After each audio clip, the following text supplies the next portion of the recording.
Kemarin saya buat video perbedaan antara suara klakson ataupun bunyi horn. Nah, kalau di Malaysia itu bunyi horn. Nah, jadi saya buat perbedaan antara negara Malaysia sama Indonesia. Halo, assalamualaikum warahmatullahi wabarakatuh. Halo kawanku, sahabatku, temanku, satu rumpun, satu Nusantara. Oke, korang semua apa kabar hari ini? Semoga sehat-sehat saja dan semoga selalu dalam lindungan oleh Allah Subhanahu wa taala. Amin ya rabbal alamin. Oke, korang semua, saya sedikit laju buat video reaksinya karena di sini banyak sekali yang request. Oke, next seperti biasa saya selalu mengupdate perkembangan wabah di Indonesia dan di Malaysia ya. Oke, yang pertama dari Malaysia dulu, per tanggal 17 September 2020 case barunya 21, alhamdulillah menurun sahabat-sahabat ya. Dari sebelumnya 23 menurun 2 orang. Case impor 5, case tepatannya 16. Yang banyak case tepatan. Case sembuh baru 15, lebih rendah dari sebelumnya. Jumlah case aktifnya 674, termasuk jumlah case ICU 13, bantuan alat pernapasan 2, kematian baru 0, terbaiklah soal kematian mah. Oke, next, bagaimana di Indonesia per tanggal 17 September 2020? Untuk di Indonesia ini masih tinggi ya, case-nya 3.635 ya, walaupun lebih rendah dari hari sebelumnya. Totalnya yang terkonfirmasi 232.628. Untuk yang sembuh ini cukup banyak ya, 2.585 yang sembuh. Totalnya sembuh 166.686. Untuk yang meninggal ini cukup tinggi ya, selalu di atas 100. 122 per hari meninggalnya. Totalnya meninggal 9.222. Itu kenapa motor bising kali ya. Oke, cukup sekian info dari saya tidak akan cakap lebih-lebih di sini. Oh ya, saya di sini juga akan membahas pasal Syekh Ali Jaber yang kena tusuk ya, seorang pemuda Madesu ya, haram jadah. Ternyata alasan dia menusuk itu ini sahabat-sahabat ya. Saya kasih tunjuk ya. Kenapa dia menusuk Syekh Ali Jaber? Nah ini. Jadi alasannya si pemuda itu menusuk Syekh Ali Jaber adalah karena bising. Masjid tempat Syekh Ali Jaber ceramah itu tidak jauh dari rumah si pemuda Madesu ini, si haram jadah ini. Dia merasa terganggu ya, dan endingnya dia kesal, cari pisau dan lari ke masjid dan menusuk Syekh Ali Jaber. Dan saya salut sama Syekh Ali Jaber ya. Beliau tengah luka ya, sempat-sempatnya pemuda itu tengah ditumbuk-tumbuk sama masyarakat, dia cakap jangan ditumbuk, kasihan. Weh, damn man, kalau kita macam itu hajar aja, bakar aja ya kan. Kalau Syekh Ali Jaber tidak, masya Allah ya kan. Yang jadi pertanyaannya ya, si budak degil itu, yang pemuda haram jadah itu ya, merasa kebisingan. Jangan-jangan di hatinya, pikirannya semuanya itu udah tertutup sama keharam jadahan semua ya. Kurang ajar betul si budak itu ya. Syekh Ali Jaber ceramah itu, Syekh Ali Jaber selalu lembut ya, tidak pernah kasar ya. Kan ada juga ustadz yang cakapnya kasar, ada juga, nggak semuanya lembut, ada juga, ada. Oke, di sini juga saya ada berita dari Depok, Indonesia ya. Depok itu dekat dengan Jakarta ya. Depok terancam masuk zona hitam, bukan merah tapi udah hitam. What the hell man. Wali kota kian tak terkendali, ICU, RS itu rumah sakit ya, kalau di sana hospital. Rujukan bahkan terisi penuh. Hospital di Depok penuh. Macam mana? Dilarikan Jakarta. Sedangkan di Jakarta hampir over capacity. Mau dilarikan kemana? Nah itulah saya takutkan. Makin hari makin teruk di sini. Bukannya menurun, makin teruk. Oke, next kita lari ke antarbangsa atau internasional. Menteri Bahrain, normalisasi dengan Israel, lindungi kami dari Iran. Oh ya, satu persatu negara Arab bersekutu dengan Israel. Kemarin UEA ya, Uni Emirat Arab, sekarang Bahrain. Besok siapa? Arab Saudi. Besok siapa lagi? Turki. Kalau Turki tidak akan mungkin selama presidennya Erdogan ya. Karena Presiden Erdogan itu sangat benci sama Israel, tidak akan mungkin.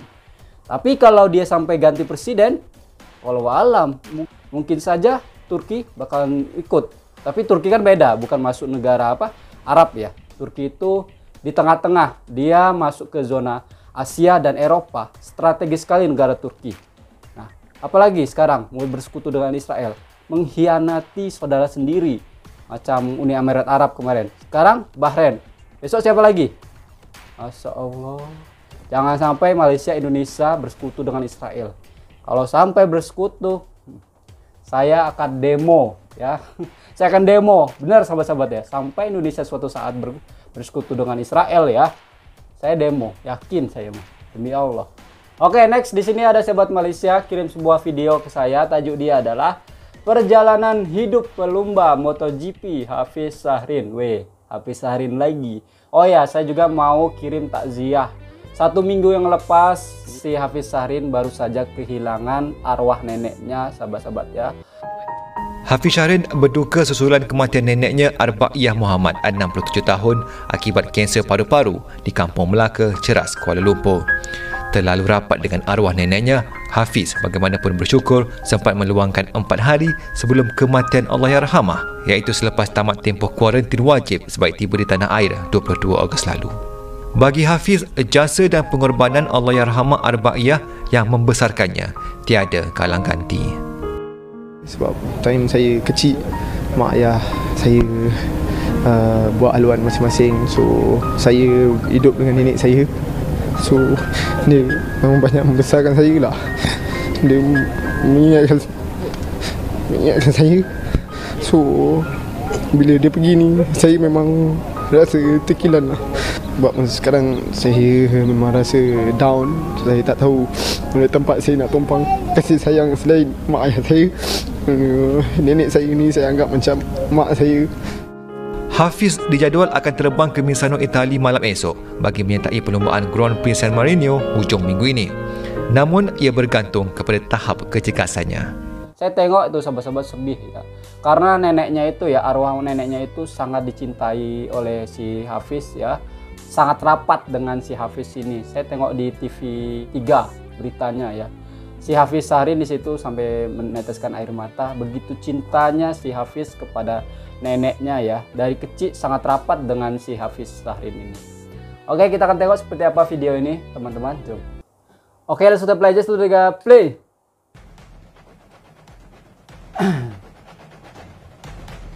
Nama saya Hafiz Syahrin bin Abdullah. Saya berumur 25 tahun. Oh, 25 tahun. Masih muda. Saya mewakili tuan saya malah daripada dia. KTM Tech 3. Tahun ni tahun kedua saya di MotoGP kelas ni. Kalau ikutkan saya berminat dalam sukan dua roda ni pada umur saya 8 tahun. Ayah saya ada 8 tahun. Berarti betul yang dicakap Abang Rosmal ya. Kebetulan kan si Abang Rosmal ini pernah ke rumah dia ya. Dia pergi ke rumahnya, banyak koleksi-koleksi motornya, terus pakaiannya ya. Lepas itu ada pialanya di situ. Dari kecil si Hafiz ini memang sudah minat sama tentang motor macam ini sahabat-sahabat ya. Dari umur 8 tahun, coba bayangkan. Wow, luar biasa. Oke, kita balik lagi 1, 2, 3, play. Tak begitu besar, kecil, tapi dia membuat saya cukup minat dalam sukan motoran ni. So saya ikut dia pusing seluruh Malaysia ni. So bila umur saya 13, saya start lebih serius dalam karier sukan motoran ni dengan mencuburi event Malaysian Cup Prix. Grand Prix Malaysia. Itulah saya dilakukan bakat saya lagi race by race dan tahun demi tahun.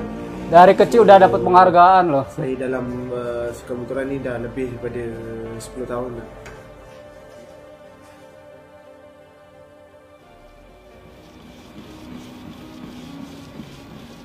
Wow.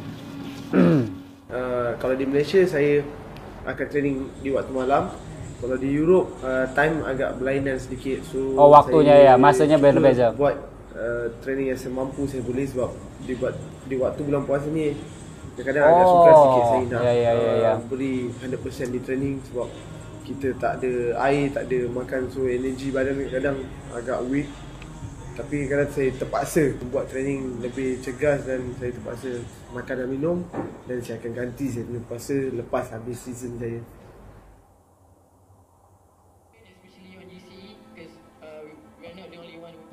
Kalau di Asia saya orang kata tak begitu mencabar, tapi bila first time saya pergi Europe, time tu saya tak erti nak cakap English sangat, and then saya tak biasa bergaul dengan orang, tapi ada mekanik saya sendiri yang membantu saya untuk saya lebih friendly dengan orang.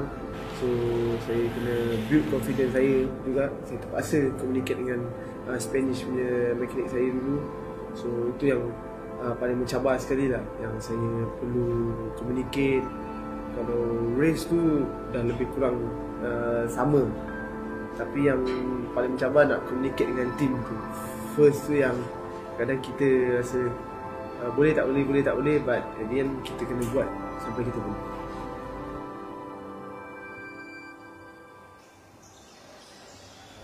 Orang kata 3 tahun berturut-turut saya dapat tidak bisa raya. Kerana ada race di waktu raya. First time saya tak dapat balik raya dengan family tu agak sedih sikit lah. Sebab 3 tahun loh. First time jauh dengan family time raya. Kalau jauh time travel untuk race saya dah biasa, tapi ini raya semua berkumpul satu family kan. So tu yang buat saya apa orang kata time ada rasa emotional and then rasa down pun ada, but at the same time memberi saya semangat. So saya teruskan perjuangan saya. Saya berharap saya dapat raya tahun 2019 ni. Oh, ini setahun yang lalu videonya. Itu yang saya inginkan. Bye John. Oh, Red Bull sponsornya. Oke, di sini saya salut ya. 3 raya berturut-turut ya, si Hafiz tidak balik. Tapi dia mengharumkan negara juga loh. Ya, dia jauh-jauh dari Malaysia ke Europe ya. Itu semata-mata untuk mengharumkan negara Malaysia. Dan endingnya dia pernah kan masuk ke GP1 kan. Nah, tapi sekarang dia masih turun kelas GP2. Insya Allah ya, suatu saat bakal naik lagi GP2. Tapi tidak kemungkinan ya si Hafiz ini bisa naik podium macam Marc Marquez, Pedrosa, Lorenzo. Lorenzo udah jelek sekarang mah. Rencana sih Lorenzo udah mau masuk Yamaha lagi sahabat-sahabat. Kalau dia masuk Yamaha bisa dia naik podium lagi. Oh ya, kebetulan saya WhatsAppan sama Abang Rosmal ya berapa hari yang lalu. Lihatlah, saya pernah ke rumah beliau ya. Saya akan tunjuk picture saya. Sangat sederhana. Dia bantu keluarganya dengan berlomba. Membesar di bengkel milik ayah. Oh, ayahnya itu punya bengkel ya si siapa? Hafiz Syahrin ini ya. Tanpa ibu kandung di sisi karena ibu dan ayahnya berpisah sejak kecil.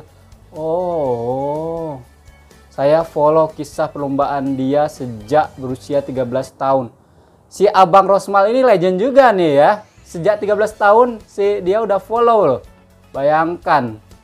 Usia 16 tahun sudah juara Cup Prix Malaysia. Pernah menang wildcard jemputan tahun 2012 dan menang podium tempat ketiga. Memang terbaik ya. Wow, si Abang Rosmal ini mengikuti si Hafiz Syahrin ini dari umur 13 tahun coba. Begitu minatnya ya. Wah, luar biasa. Salut sih. Oke temanku semuanya ya, mungkin cukup sekian video dari saya. Jaga selalu perdamaian Indonesia dan Malaysia. Kita satu rumpun, satu hati, satu Nusantara. Saya akhiri. Assalamualaikum warahmatullahi wabarakatuh. Ciao.